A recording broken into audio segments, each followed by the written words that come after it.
Study IQ IAS, अब तैयारी हुई अफोर्डेबल। 3 नवंबर 1988 दिल्ली से करीब 3000 किलोमीटर दूर बसे एक देश से कॉल आई। कॉल देश की राजधानी से थी और भारत से मदद मांगने के लिए लगाई गई थी। बताया गया कि प्रेसिडेंट के खिलाफ विद्रोह हो गया है, उन्हें बचा लीजिए। उस दिन प्राइम मिनिस्टर राजीव गांधी कोलकाता में थे। उन्हें खबर मिली तो वो दिल्ली पहुंचे। भारत सरकार ने मदद के लिए आर्मी भेजने का डिसीजन लिया और शुरू हुआ ऑपरेशन कैक्टस। आगरा कैंट से इंडियन आर्मी के पैराशूट ब्रिगेड के 300 जवानों को रवाना किया गया। एयरफोर्स के मिराज प्लेन उस देश की राजधानी के ऊपर चक्कर लगा रहे थे। इंडियन नेवी के INS गोदावरी, बेतवा भी इंडियन ओशन में उतार दिए गए और उस देश का नेबर कंट्रीज के साथ कांटेक्ट पूरी तरह से काट दिया गया। कुछ ही वक्त में इंडियन सोल्जर्स रिबेल मिलिटेंट्स को मार गिराते हैं और उन सभी गवर्नमेंट बिल्डिंग्स को अपने कब्जे में ले लेते हैं जिन पर मिलिटेंट्स ने कब्जा कर रखा था। इंडियन आर्मी उस देश के प्रेसिडेंट की कुर्सी और जान दोनों बचा लेती है।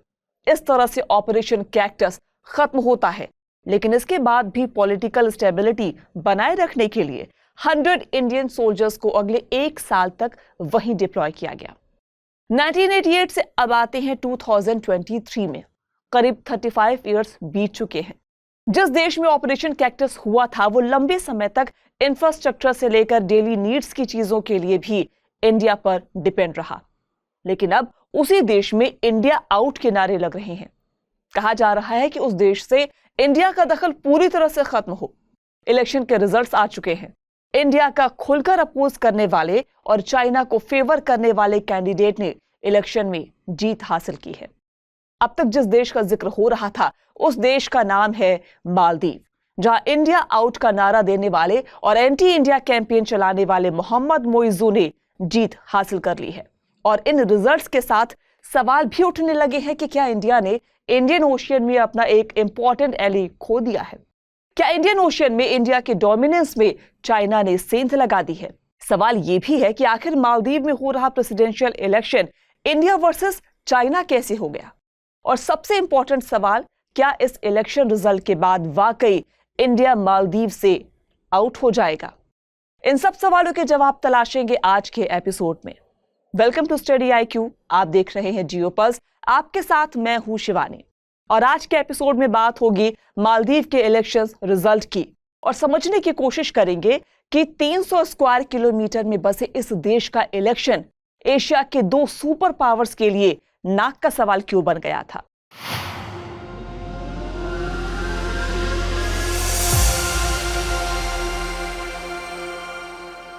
मालदीव नाम का मतलब द्वीपों की माला से है।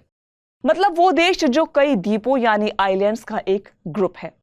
अगर हम मैप में देखें तो इंडिया और श्रीलंका के साउथ वेस्ट में इंडियन ओशन में हमें कुछ छोटे छोटे आइलैंड्स नजर आएंगे। यही मालदीव है।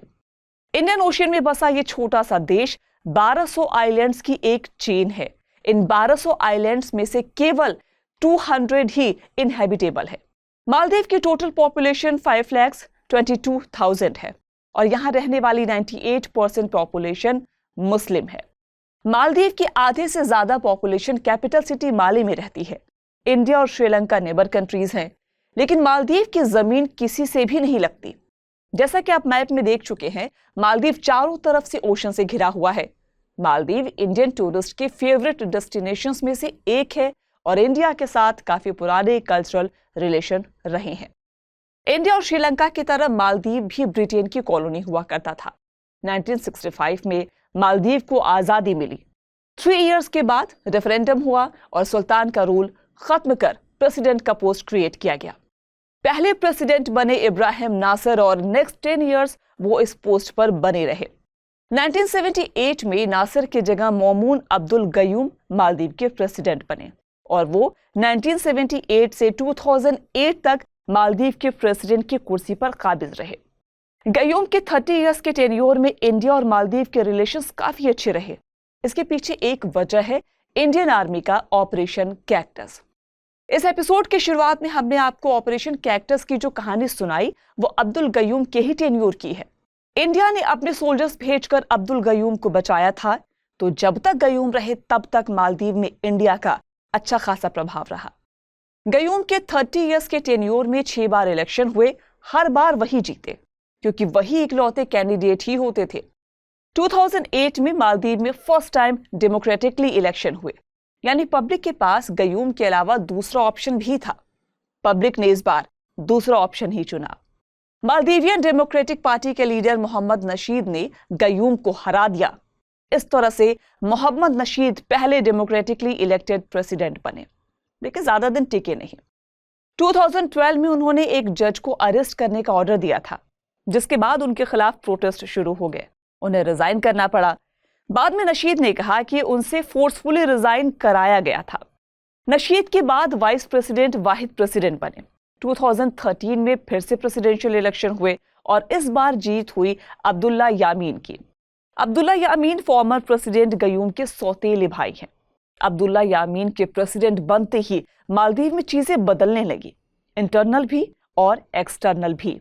इंटरनल मैटर्स में यामीन ने अपने पॉलिटिकल ओपोनेंट्स को ठिकाने लगाना शुरू कर दिया।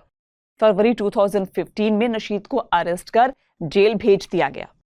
इंडिया और अमेरिका दोनों ने नशीद की गिरफ्तारी का विरोध किया। बाद में नशीद को 13 इयर्स जेल की सजा हुई। नशीद के अलावा ज्यादातर अपोजिशन लीडर्स को भी यामीन ने जेल में डाल दिया था। 2015 में अपोजिशन पार्टीज ने सुप्रीम कोर्ट में एक पिटीशन डाली, मांग की कि अब्दुल्ला यामीन गवर्नमेंट को सस्पेंड कर दिया जाए।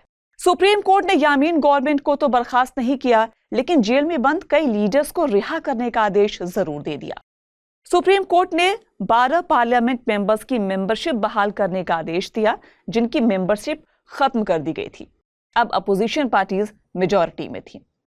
प्रेसिडेंट यामीन को कुर्सी खतरे में दिखी तो उन्होंने इमरजेंसी लगा दी।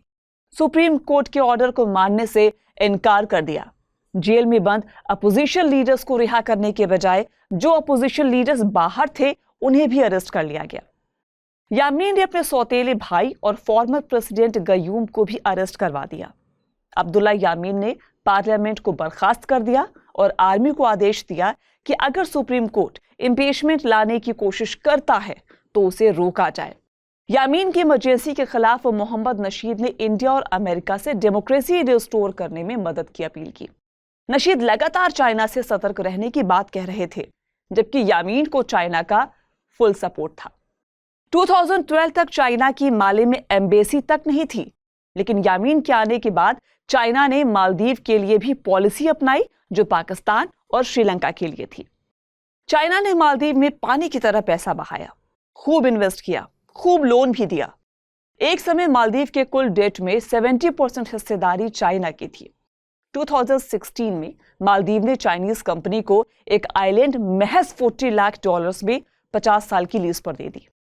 इंडिया के लिए मालदीव में चाइना का बढ़ता इन्वेस्टमेंट और इंटरफेरेंस दोनों कंसर्निंग था, क्योंकि इंडियन ओशियन के इंपॉर्टेंट ट्रेड रूट्स मालदीव से होकर ही गुजरते हैं। फिर आया साल 2018। मालदीव में प्रेसिडेंशियल इलेक्शंस हुए और इस साल गेम बदल गया। प्रो इंडिया माने जाने वाले इब्राहिम सोलिह नए प्रेसिडेंट बने। फॉर्मर प्रेसिडेंट नशीद की पार्टी ने उन्हें सपोर्ट किया। नशीद सोलिह गवर्नमेंट में स्पीकर बने। Indian prime minister Narendra Modi Solih के ओथ टेकिंग सेरेमनी में शामिल हुए थे। सोलिह इंडिया फर्स्ट यानी इंडिया को फेवर करने वाली पॉलिसी लेकर आए। इंडिया और मालदीव के बीच कई डील्स भी साइन हुए। इंडिया ने चाइना का प्रभाव कम करने के लिए इंफ्रास्ट्रक्चर प्रोजेक्ट्स में इन्वेस्ट किया। इंडिया ने मालदीव में एक बड़े ब्रिज प्रोजेक्ट की शुरुआत की, जिसके तहत मालदीव के मेन आइलैंड को 3 दूसरे आइलैंड से जोड़ा गया। 2019 में दोबारा पावर में आने के बाद प्राइम मिनिस्टर नरेंद्र मोदी किसी और बड़े देश की बजाय पहली फॉरेन विजिट पर मालदीव गए। ये इस बात को दिखाता है कि इंडिया के लिए मालदीव की इंपॉर्टेंस क्या है। कोरोना के वक्त में इंडिया ने मालदीव को कोविशील्ड वैक्सीन गिफ्ट के तौर पर दी थी। मालदीव के साथ इंडिया का ट्रेड लास्ट ईयर $50 करोड़ से ज्यादा का रहा था। इतना ही नहीं, मालदीव आर्मी की मदद के लिए भारत ने 2 इंजन वाला एक डोर्नियर एयरक्राफ्ट और 2 हेलीकॉप्टर भी गिफ्ट किए। इन एयरक्राफ्ट का काम छोटे आइलैंड्स को हेलीकॉप्टर, एम्बुलेंस हेल्प देना और इलीगल फिशिंग को रोक लगाना था। सब कुछ ठीक ठाक चल रहा था। इसी बीच 2019 में एंटी इंडिया प्रोटेस्ट शुरू हो गए। सोशल मीडिया पर #इंडिया आउट जैसे ट्रेंड चलने लगे। इसे अब्दुल्ला यामीन की प्रोग्रेसिव पार्टी ऑफ मालदीव यानी पीपीएम ने बढ़ावा दिया। पीपीएम का कहना था कि इंडियन हेलीकॉप्टर्स के साथ 75 इंडियन पायलट्स, टेक्नीशियंस और सोल्जर्स भी मालदीव आए हैं, वही इन एयरक्राफ्ट को ऑपरेट करते हैं। मालदीव में इंडियन सोल्जर्स की मौजूदगी ठीक नहीं है। पीपीएम अपने स्टेटमेंट्स में लगातार ये कहती आई है कि इंडिया अपने सोल्जर्स और एयरक्राफ्ट दोनों ले जाए। यामीन ने अपने एक स्टेटमेंट में कहा था, मालदीव की जमीन पर हम भारतीय सेना का एक भी जवान नहीं चाहते हैं। अपनी जमीन पर हम उनके बूट तो क्या, उनके जुराब तक नहीं देखना चाहते।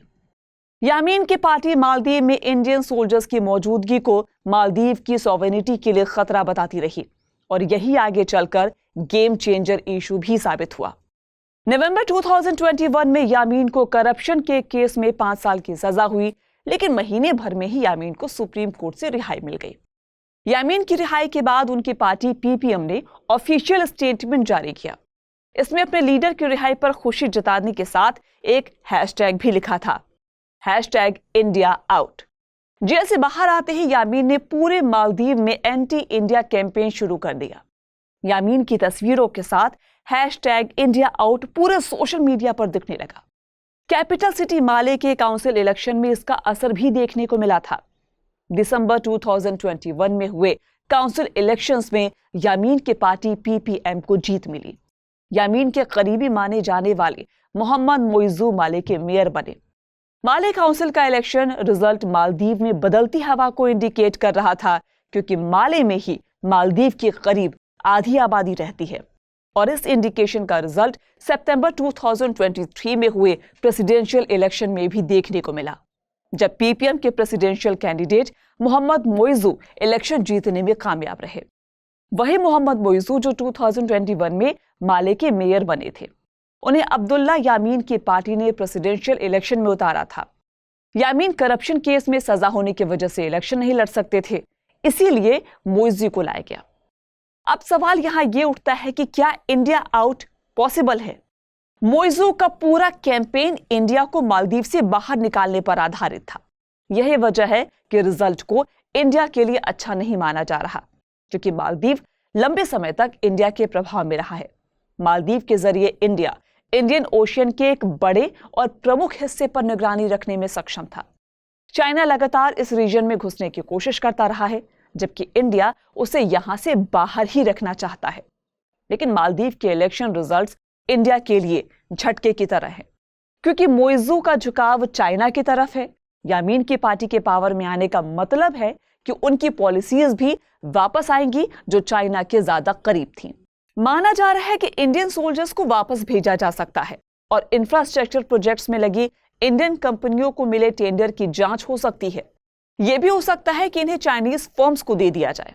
हालांकि कुछ एक्सपर्ट्स का यह भी मानना है कि मोइजू के पावर में आने के बाद इंडिया का प्रभाव भले ही मालदीव में कम हो सकता है, लेकिन ये पूरी तरह खत्म नहीं हो सकता, क्योंकि इलेक्शन कैंपेन और पॉलिसी इंप्लांटेशन में काफी अंतर होता है और मालदीव पूरी तरह से इंडिया को इग्नोर नहीं कर सकता।